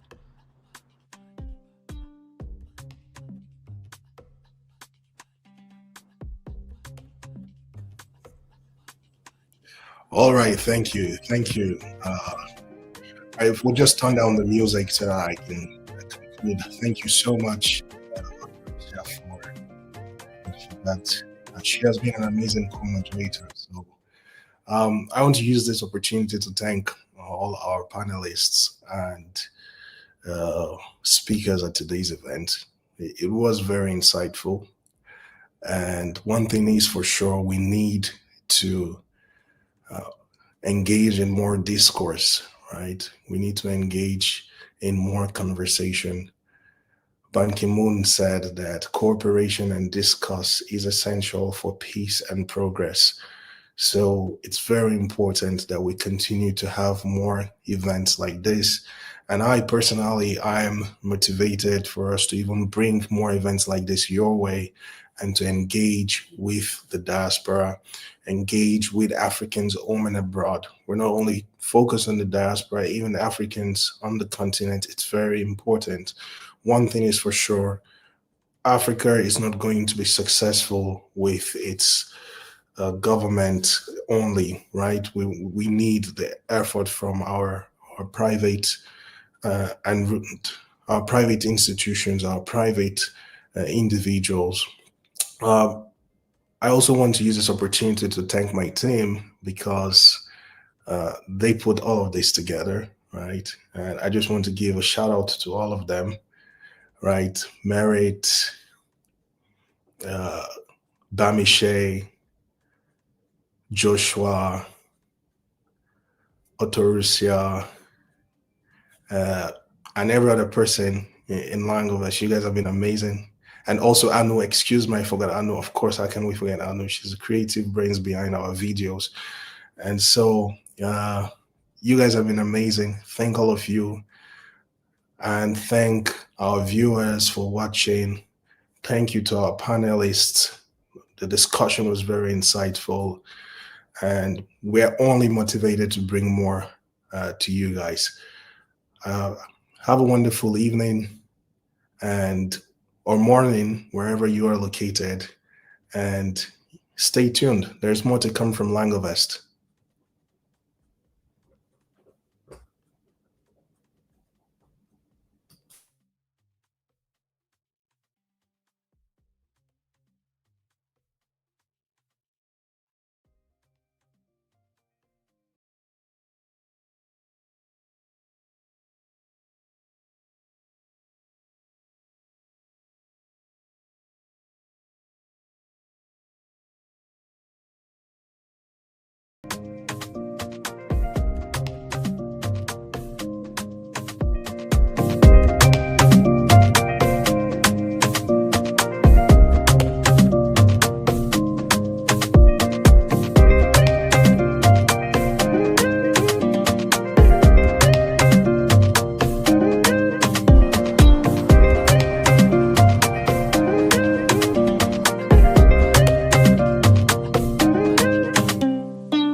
Before I finished medical school, I always wanted to invest back home.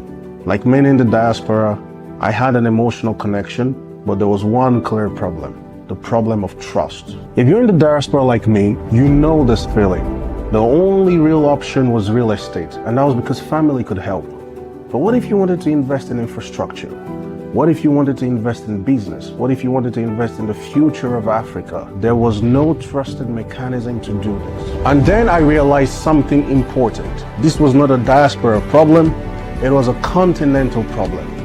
If you wanted to invest in business or infrastructure, there was no clear way to evaluate, to understand, and to assess business and infrastructure opportunities across Africa. Living in Ukraine during the war gave me another perspective. I saw how energy, healthcare, and transport infrastructures were affected. And then I realized one thing. What if the problem was how we were thinking about infrastructure? But what struck me was not the attack on the infrastructure, it was the response. The Ukrainian government and civil societies came up with solutions that were small, fast, deployable, rapid, and they were able to fill infrastructure gaps overnight. And then I understood one thing. Infrastructure is not about big physical assets. It's about coordinated systems. They came up with cheaper and faster solutions. They deployed it very, very efficiently. And then I realized infrastructure is about function. It's about enabling lifestyle. This changes everything. In Africa, infrastructure development is always cited as the biggest problem hindering economic growth. But the dominant mindset is that the government is supposed to carry this burden of infrastructure alone. This may be true in some parts of the world. However, in Africa, this model cannot work. We need to think of a new way of doing infrastructure. And many examples are present across Africa, even if we don't recognize it yet. There's already a presence of small, modular, and mobile infrastructure. That's why I founded Langovest. Our mission is to shed a light on infrastructure that is cheap, scalable, and fundable by the private sector. We're an intelligence and ecosystem platform. We're building the stores, we're building the indicators, we're building the reports that allow investors, especially those in the diaspora, to make informed investment decisions. For me, Langovest is more than a company. It is a challenge. Can we rethink infrastructure? How we finance it, how we design it, how we operate it? It is a challenge for me and for you, especially those in the diaspora, to partake in nation building. Langovest exists to create trust, access, and transparency for Africa, for the diaspora, for our future.